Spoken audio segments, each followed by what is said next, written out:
The automatic doors slide apart. A frail figure shuffles in shoulders, bent glasses thick as bottle bottoms. No greeting, no glance.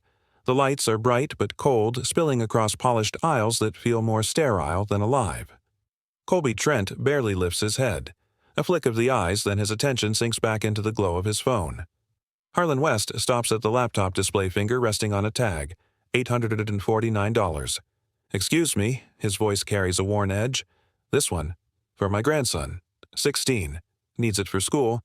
Colby walks over, hands in his hoodie. "That model, 1400. Best deal you'll get." Harlan blinks behind the glass, the numbers burning. It says 849. Colby smirks. "Sign's wrong. Don't trust paper." Silence stretches. Behind the heavy lenses, Harlan's eyes narrow. The office holds no warmth. Only the screen glows blue light, carving harsh lines across Harlan West's face. Columns of numbers pulse red, each one bleeding decline. Store 7 down, 12%. Another quarter in the wrong direction. He loosens his tie and presses fingers into his temple. The silence is absolute, broken only by the faint hum of the monitor. Scrolling deeper, the numbers fracture into words. Rude staff, ignored, felt invisible. Each phrase cuts sharper than the last, not data, but quiet indictments. He leans back the chair, groaning under his weight, yet the weight comes from somewhere deeper. A business can recover from percentages. Contempt corrodes the core. The office air feels stale, thick with absence. No laughter, no footsteps, only digital echoes. He sits surrounded by charts, yet sees no people. That is the wound, not in profit, but in presence. The drawer slides open with a reluctant scrape. Inside, an old photograph lies curled at the edges. His father stands in front of store one, white shirt rolled at the sleeves, a hand draped around a young worker's shoulder. The smile is unstudied, unforced trust captured in silver halide. Harlan studies it, vision clouding with memory. He is a boy again, ordered to shake every hand before leaving each night. Names, faces, birthdays, weekends, his father knew them all. Respect wasn't decreed, it was built brick by brick from floor level up. He places the photo beside the glaring reports. Two worlds, one inked in numbers, the other in faces. The gap yawns wide, and for a long moment he cannot look away. The warmth of the past sears against the cold sterility of now. Pain coils into resolve. What was once flesh and breath must be reclaimed from charts and graphs. Adrian Cole fills the small room with his voice, not his presence. A tablet rests in his hands, glowing with graphs. Conversion rates, steady upsell ratios climbing. Accessories per ticket improved last month.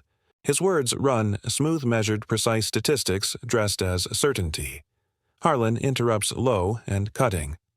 "How often do you set foot in store 7? Cole blinks, then straightens. Weekly dashboards are reliable. Floor visits are redundant." He gestures at the screen as though data itself were oxygen. The room feels smaller. Graphs scatter across glass walls, lines curling upward, downward, indifferent. Harlan's gaze hardens. "You monitor numbers," he says, voice heavy. "But do you monitor people?" Cole falters, silence pressing in. The tablet between them glows like a barrier, cold and lifeless. In that moment, the divide is complete. One man counting margins, the other searching for humanity. The phone call is short, almost curt. Diane answers with the same dry humor she carried back in their college days. "Still alive? Harlan?" "I need something," he says, tone heavy. "I need to disappear." Her silence stretches before she laughs once. "You disappear." "You're a walking boardroom." "Not this time. I need to look like someone no one remembers 5 minutes later." When she arrives, the suitcase is modest but telling. A faded polo shirt seems loose at the collar. Cargo pants cut too wide. Glasses thick enough to blur his features into anonymity. Diane sets a wig on the table, gray, thinning, almost cruel in its realism. She studies him, fingers steady as she pins the strands in place. "You sure about this?" His answer is steady. "I'm the one at the top. That's why I need to see the bottom." The room feels colder after he speaks. She says nothing more. The disguise waits in quiet judgment. The mirror reflects not the man who built a chain of stores, but something weaker, softer. Shoulders pulled forward, knees bent with an invisible weight. Harlan rehearses the walk, slowed steps, each one trailing reluctance. He lowers his gaze, voice pitched into a tremble. "Excuse me, son. Looking for a laptop." The words sound alien, stripped of authority. Again. Again. Until his throat carries the cadence of someone overlooked. He practices the stoop, the shallow nod, the pause of uncertainty. The wig clings to his scalp, harsh strands scratching his temple. The glasses distort the room, making shelves curve where they should be straight. His own eyes vanish behind the glass dull shadows instead of command. For a moment he searches the reflection, trying to glimpse the man beneath. He cannot find him. The mirror offers only a stranger, fragile and invisible. He exhales once accepting the erasure. The doors slide open with a hiss, releasing the artificial brightness of Store 7. A bell chimes thin and hollow. Harlan steps inside. No heads turn. The space gleams rows of glowing screens, glass polished to a clinical shine, yet the air feels barren, stripped of welcome. Two employees lean against a counter, faces tilted toward a phone, laughter spilling from a video neither bothers to mute. Another sits slouched in a chair pen, tapping idly against a tablet, eyes fixed anywhere but the doorway. Harlan pauses just inside, adjusting the strap of his jacket as though searching for direction. No greeting, no recognition. His presence registers to no one. He moves forward, each step, deliberate shoes squeaking faintly against the waxed floor. The silence between him and the staff grows heavier than noise. Here he is not CEO, not even customer, only another ghost walking through aisles designed for profit, but emptied of care. The laptop aisle gleams with chrome edges and silent screens, yet no one approaches. Harlan steadies a trembling hand on the price tag, $849, clear and bold. He waits. Seconds stretch into minutes, each one hollow. Down the row, another customer shifts from foot to foot, clutching a box, glancing for help that never comes. Their eyes meet for an instant, two strangers joined by neglect. The sound that fills the void isn't service, but laughter from across the store, a burst of mirth untied to anything human here. Harlan stands very still. His disguise no longer feels like a costume, it feels like truth. He is not the owner of a chain. He is not a man with power. He is simply old, forgettable, easy to overlook. The floor beneath him reflects the light, but not the weight of his presence. For the first time he knows what invisibility costs. A middle-aged woman approaches Mason, hesitant. "Excuse me, could you tell me where the restroom is?" Her voice is small, careful. Mason does not lift his head. A finger jerks vaguely over his shoulder. Somewhere that way. He returns to his phone as if she no longer exists. The woman drifts uncertainly, steps, halting. Wrong aisle, wrong direction, confusion growing. Harlan watches, jaw tightening. The neglect is worse than cruelty. It is dismissal. Then a shift. Elise Carr appears, posture straight, expression gentle. She intercepts the woman, offers a smile, and says softly, "Come with me, I'll show you." No impatience, no sigh. She walks beside her until the figure vanishes toward safety. For the first time that day, light cuts through the haze. Harlan's gaze fixes on Elise, lingering. One small act, but it lands heavier than all the numbers he has studied. He withdraws into a corner, lowering himself onto a bench, unseen. From his jacket pocket comes a small notebook, pages crisp, waiting. The pen moves slowly but without hesitation. One name, Colby. Beneath it, a single word, lie, a sharp red line. Another, Mason. He writes, indifference underlined twice, scarlet bleeding into paper. Then, softer Elise. Around her name he draws a circle, green ink, pressing hard into the page until it nearly tears. Honest. Present. He closes the notebook halfway, then looks up. Across the floor, laughter rings again, careless and cheap. Yet his eyes no longer carry only weariness. They harden. Behind the thick lenses, the disguise hides nothing. Judgment has begun to take form, silent, patient, inevitable. A boy barely out of high school lingers near the laptop wall backpack slung carelessly over one shoulder. His voice is uncertain, but hopeful. "I'm heading to college. I need something good, but affordable." Colby slides in with a smirk, pointing to a model twice the boy's budget. "This one. Killer specs. Lightning fast. You'll never regret it." His words are slick, delivered without pause, a pitch rehearsed more than felt. The boy frowns, eyes moving back to the tag of a cheaper unit. "What about that one?" Colby's laugh is dismissive, sharp. "Cheap breaks. Trust me, you want the premium." No questions about the boy's major, no thought of what he'll actually use. Just the push of price higher and higher. From the far end of the aisle, Harlan watches. His mouth tightens, jaw locked. The pattern is clear now, sails bent not to need but to margin. The disguise shields his face, but inside the anger coils tighter. Mason leans against the counter posture, loose earbuds buried deep. His head bobs faintly to music only he hears. A tap comes from the side, an older man, phone case, cracked voice polite. "Do you have accessories for this model?" Mason sighs, pulls one bud halfway out, doesn't meet the man's eyes. "Nope." "Out." The answer lands flat final. The customer glances around, uncertain, scanning shelves that might hold what he needs. No offer to check, no gesture toward a system. Just silence. Slowly, the man tucks the phone back into his jacket and walks away. Mason slips the earbud back in, gaze locked again on his screen. His body sinks deeper into apathy. From a distance, Harlan's hand curls around the cane he carries, knuckles whitening. The soundless fury inside him matches the stillness of the store. He sees not laziness alone, but contempt disguised as indifference.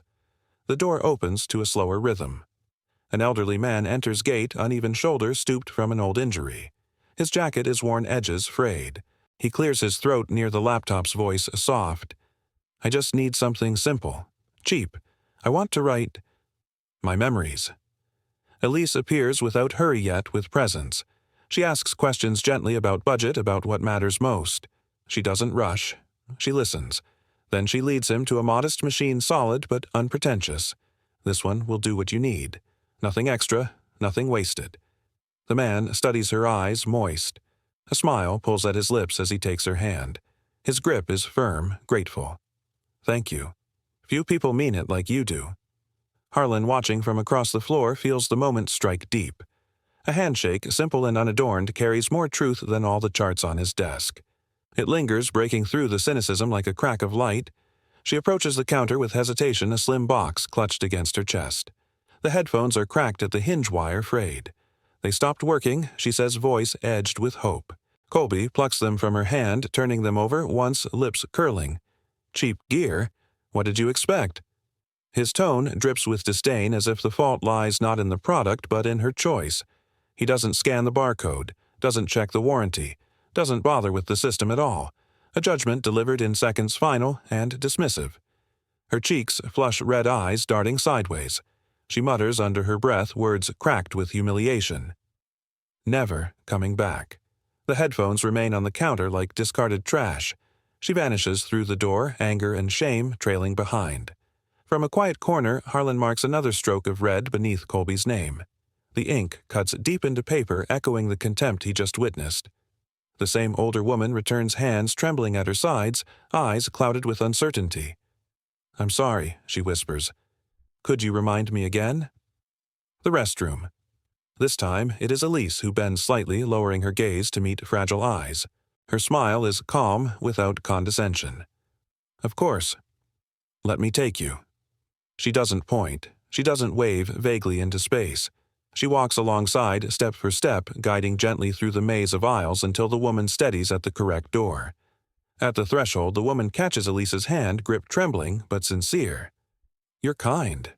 Too kind." From across the floor, Harlan sees it. Not a grand gesture, just presence, exactly what the store has lost. His gaze lingers silent but heavy with recognition.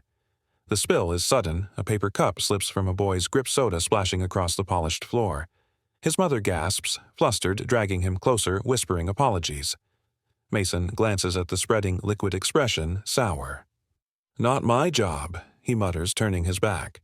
His stride is slow, careless, shoulders hunched in irritation rather than responsibility. The woman kneels awkwardly, pulling napkins from her pursed cheeks, burning with embarrassment. She scrubs at the mess alone, boy hiding behind her coat. Then Elise arrives, crouching wordlessly beside them. She offers a cloth helping until the floor is clean, speaking gently to the boy. "Accidents happen. Don't worry." The mother nods gratefully, relief softening her face. Mason, watching from a distance, throws a sharp glare in Elise's direction as though kindness were an offense. Harlan's fists tighten on the handle of his cane. Indifference has turned to cruelty. It no longer feels like negligence, it feels deliberate. From his corner, Harlan pulls the notebook back into the dim light.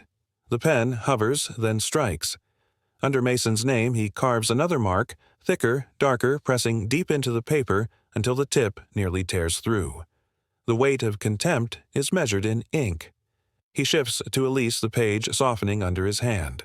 A circle expands around her name, wider than before, enclosing it like a shield. 2 words etched firmly, steady true. The contrast burns scarlet slashes for deception, green rings for integrity. Around him the store hums with surface order screens, glowing shelves neat, but inside the air is heavy, tight, suffocating. Harlan closes the notebook slowly, fingers lingering on the cover. Outwardly, he sits motionless, another old man resting. Inwardly, the storm thickens. His silence is not weakness but calculation, each stroke of the pen a judgment deferred. The notebook has become his private tribunal. A middle-aged couple wanders the TV section, moving from one glowing screen to another. Their brows furrow, whispering questions to each other about size, about price, about use. They glance toward Mason, who leans nearby, arms folded, eyes distant. He does not move. The couple lingers, hesitation mounting. One of them gestures as if to call, but Mason keeps his gaze elsewhere, a statue of apathy. No greeting, no offer. The silence hardens. After several minutes, the couple exhales defeated. Let's just go. Their words hang in the air as they walk out empty-handed. The chance dissolves into the sliding doors, profit evaporating in silence. From across the aisle, Harlan watches every step. What should have been opportunity becomes lost not through error, but through neglect. Mason doesn't even notice. He doesn't need to. His posture says everything. It was never his concern. The wound is no longer personal, it is financial, and it bleeds unseen. At the register, Colby leans against the counter, flanked by 2 others. Their voices are hushed at first, then sharper, cutting through the air. He mimics a customer's drawl, exaggerating vowels, curling his lips in mockery. The group bursts into laughter. Another impression follows gestures, clumsy tone mocking. "Country bumpkin," he mutters, shoulders shaking with amusement. The laughter is louder now, filling the space with disdain disguised as humor. Harlan hears it all. His face hardens, shadows deepening behind the heavy lenses. The sound is poison to him, less the words than the contempt they reveal. Nearby, a woman browsing headphones pauses, catching fragments. Her expression tightens, then she turns away, box in hand, leaving without purchase. No apology follows, no recognition of loss. The laughter continues, cheap and hollow. In that moment, the store is stripped of dignity, reduced to a stage where the customer is the punchline. Harlan feels his jaw lock, the storm inside edging closer to eruption. The woman's hands tremble as she clutches a battered phone, the glass veined with cracks. She lowers herself onto a bench, whispering almost to herself. "Photos of my grandson. I want to keep them safe." Elise kneels beside her, not looming above, but meeting her where she sits. She takes no shortcuts. She doesn't seize the phone. Instead, she points one fingertip, guiding slowly across the dim screen.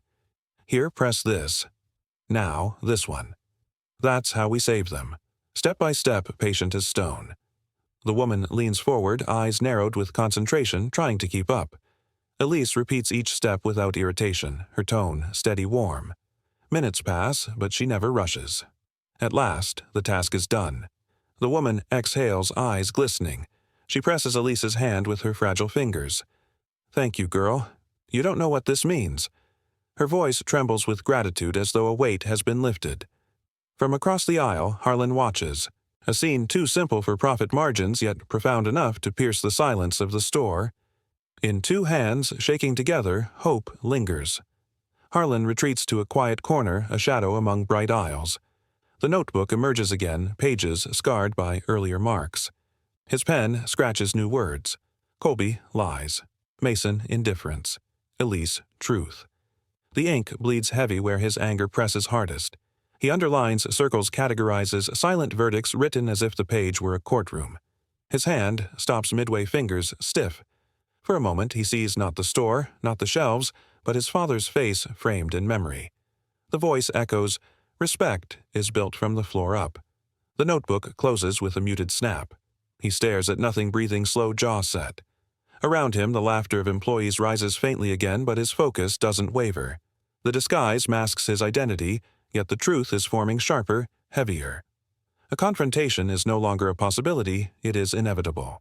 He approaches Colby casually, cane tapping softly against the tile. The request is simple. "Do you have an adapter for this model?" His voice quivers like any old man's, uncertain but polite. Colby doesn't check, doesn't scan. He barely glances at the product. Sure, we've got one, but it's expensive. $39.99. His tone is confident, dismissive. Harlan studies him. You're certain? Colby leans closer as though irritated by doubt. I work here. I know. The words fall sharp, final heavy with arrogance. For a moment, silence holds between them. The thick glasses hide Harlan's eyes, but inside the fury burns cold. This is no mistake, no oversight. This is deliberate deceit, a man so sure of his lie that he no longer fears being caught. Harlan nods once, lips pressed thin. He walks away slowly, but the weight in his gaze follows. The test is over. Colby has condemned himself. An elderly man shuffles toward the counter holding a small flashlight dim with dying batteries. His voice is careful, almost apologetic. Excuse me. Could you tell me where to find replacements? Mason barely lifts his eyes. A hand flicks outward, vague as smoke. Over there, somewhere in the corner. No aisle, no shelf, no detail, just dismissal wrapped in two careless words. The old man lingers uncertain, then wanders down one row, then another. His steps loop back in quiet defeat, the batteries still clutched useless in his palm. His expression is weary, more tired from the search than from age. From a distance, Harlan absorbs it all. The quick gesture, the lack of effort, the consequence. Indifference has matured into irresponsibility. He doesn't jot it down this time. He etches it deeper into memory where the mark cuts sharper. Some things paper cannot hold. A young mother stands at the counter, child, tugging, wailing in her arms. Her face is taut, with stress words tumbling fast. I just need to return this, but I can't wait forever. He won't stop crying. Elisa's response is a calm steadiness. She bends slightly, her hand resting on the counter, voice softened. We'll get this finished quickly. Don't worry. Her smile is light, not forced, carrying reassurance more than promise. She processes the return while murmuring gentle words to the child, small gestures between keystrokes to distract him. Within minutes, the paperwork is done. The mother exhales, shoulders sinking. Thank you. I thought I'd have to give up and leave. Harlan watches from afar. The store is noisy, the baby's cries sharp, but Elisa's presence turns it bearable. Her patience anchors the chaos, proving again what numbers cannot capture. Kindness keeps customers standing when inconvenience might drive them away. Harlan checks the time. Mason slips behind the stockroom door phone, still glowing in his palm. The minutes unfold, slow but merciless. 5, 10, 15. The counter remains deserted, empty except for a ringing bell from a waiting customer. Above the ceiling, camera whirs softly, lens tilted downward. It records nothing but absence, the chair unmoved, the counter untouched. The scene is sterile, yet damning. Customers drift uncertainly, scanning aisles for help that never comes. One sighs, abandons their basket, and leaves.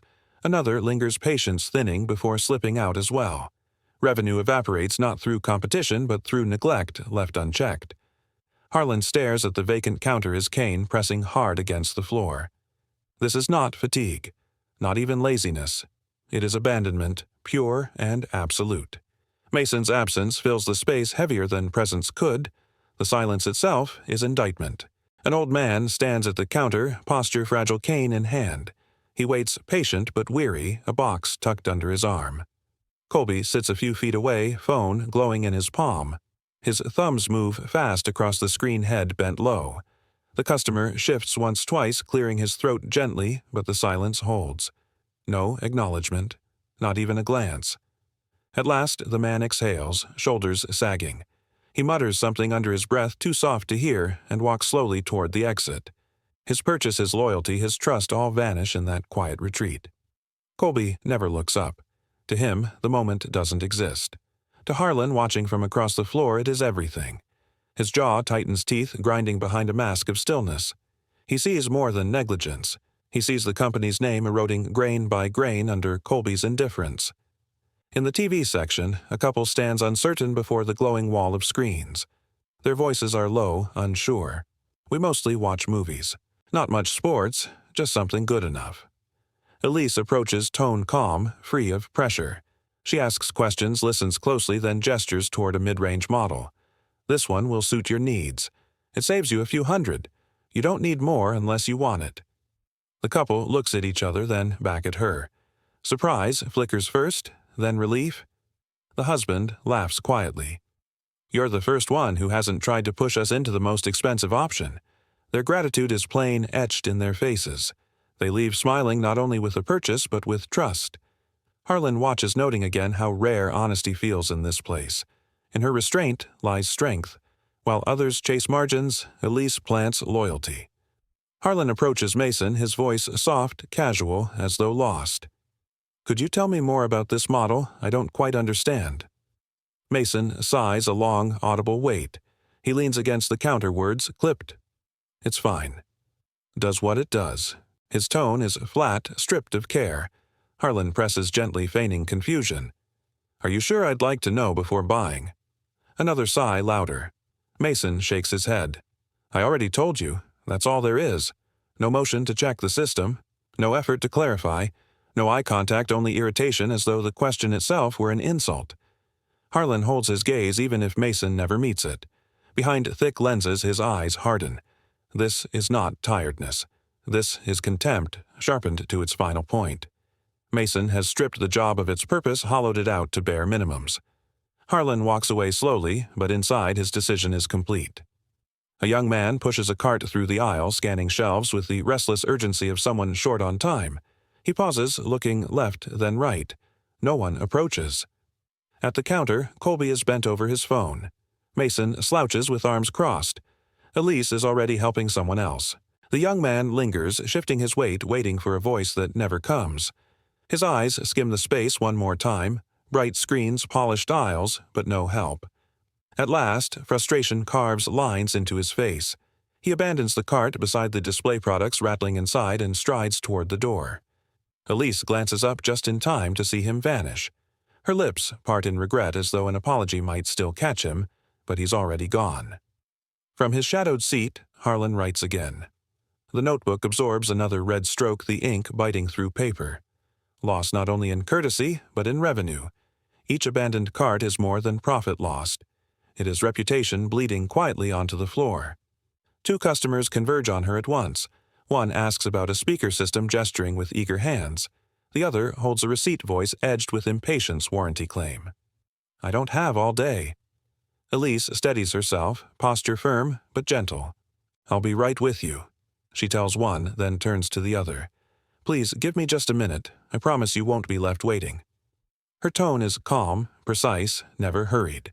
She divides her focus, answers, clearly moves between them like a quiet conductor of small chaos. Neither customer grows restless. Both wait, oddly comforted by the respect in her voice. When she resolves each request, the tension drains, replaced with faint smiles. From across the store, Harlan watches. His head inclines, almost imperceptible. Pressure reveals the truth in people. For Elise, the strain sharpens her steadiness. She doesn't bend. She balances. Near the back counter, Mason leans close to Colby, laughter muffled but sharp. Their words slip between them, careless. Customers don't even notice Mason snickers. They'll buy whatever upsell we throw at them. Colby chuckles, adding half of them too gullible to know the difference. Their amusement is bitter, corrosive. The air carries it across the aisle where a customer lingers within earshot. Her face hardens, brows knitting. Without a word, she turns and leaves, return unfinished. Harlan is closer than they think, silent, just steps away. He hears everything. The words coil in his chest, cold and heavy. He does not confront them, not yet. He only turns, walking slowly, face carved into ice. The laughter behind him continues, shallow and cruel. To them, deceit is a game. To him, it is betrayal of the floor his father once built with trust. The mask hides his fury, but the decision is already forming. At the register, a new hire fumbles with the system keys, slipping beneath nervous fingers. The customer shifts impatiently, tapping the counter. Anxiety floods the young employee's face. Elise steps in, quietly, voice even. "Let me show you." No rush. She stands beside the new hire, not above explaining each step slowly, hand steady over the screen. She never scolds, never sharpens her tone. Her presence steadies the moment. The customer relaxes as the process smooths. The new hire exhales relief, flickering across wide eyes. Gratitude replaces panic. Their gaze holds the glow of being seen, not shamed. Harlan notes the detail carefully, then draws a wider circle around her name in his notebook.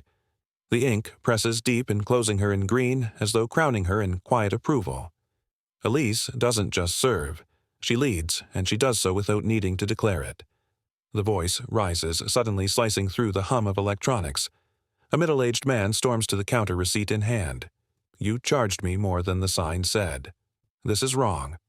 Colby barely glances up. His answer is cold-practiced. Sign's wrong. Happens all the time.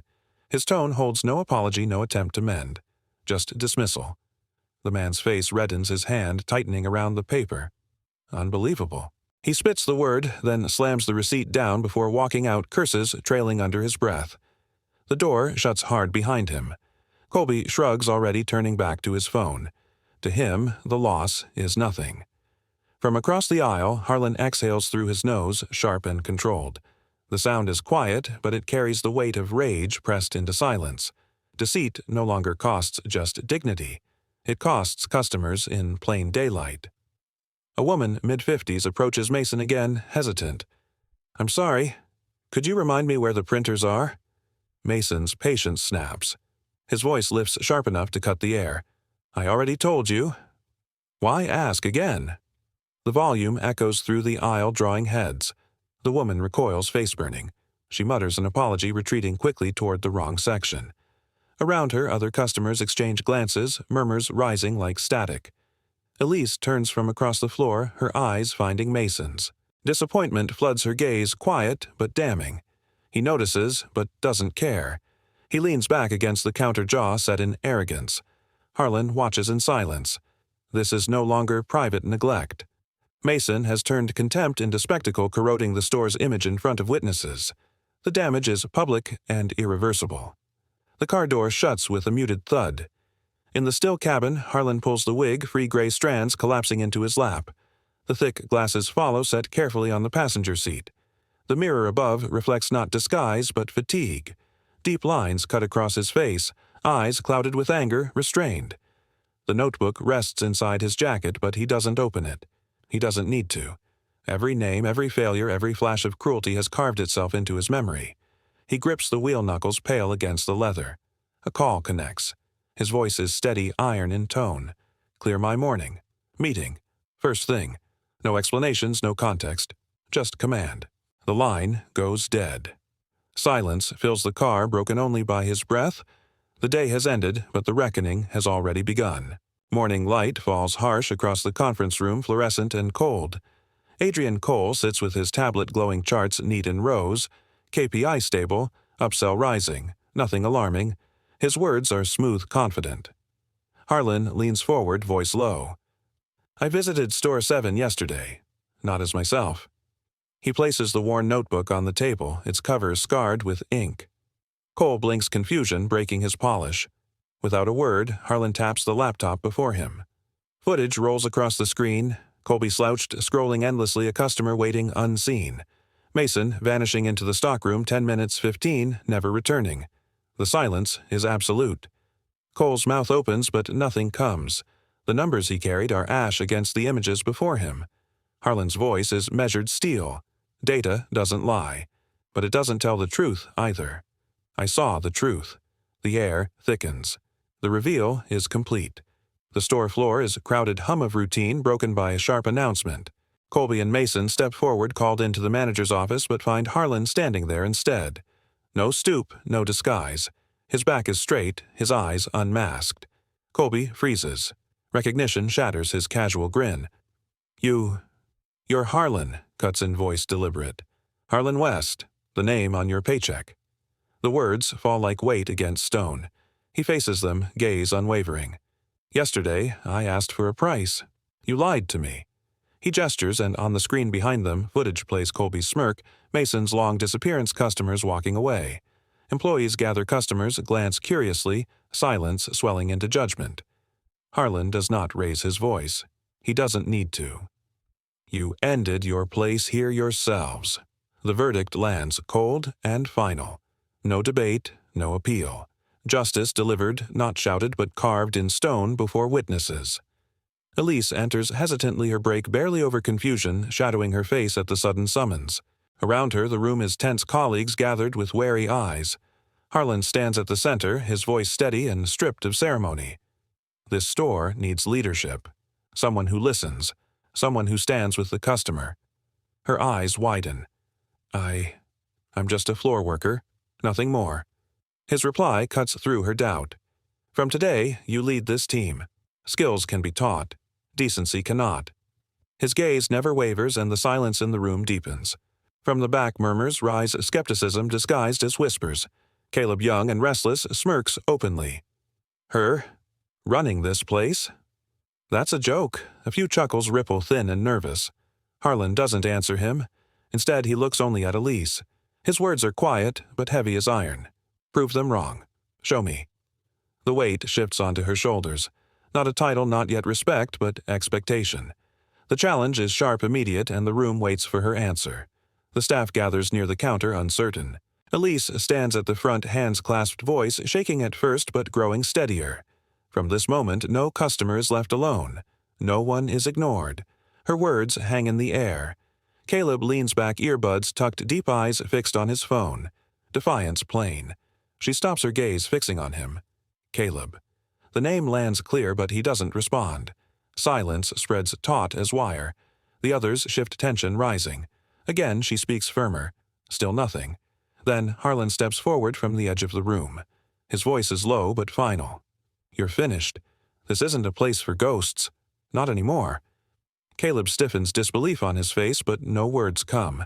He slips his earbuds out, pockets them, and walks away in silence. The door closes softly behind him. Elise remains where she stands, hands trembling faintly, yet her eyes sharpen. The fear doesn't vanish, but it is tempered by resolve. For the first time, the team looks at her not as one of them, but as someone standing ahead. The next day, the store swells with customers. Voices overlap, returns pile high, shelves demand attention, yet no one is left waiting alone. Elise moves between aisles, steady her presence anchoring the team. Instructions are clear, her tone unshaken. Chaos lingers, but neglect is gone. At the entrance, Silas Dean, the newest hire, kneels with a mop polishing the floor before doors fully open. Elise catches the gesture, her smile faint but sure. To the team around her, she repeats the words she once heard secondhand: respect is built from the floor up. From a quiet distance, Harlan watches, arms folded. For the first time in days, his face eases. The foundation is not perfect, but it is alive again, built not by metrics or margins, but by people choosing to care. Thank you for staying with this story to its very end. Your time here is valued deeply.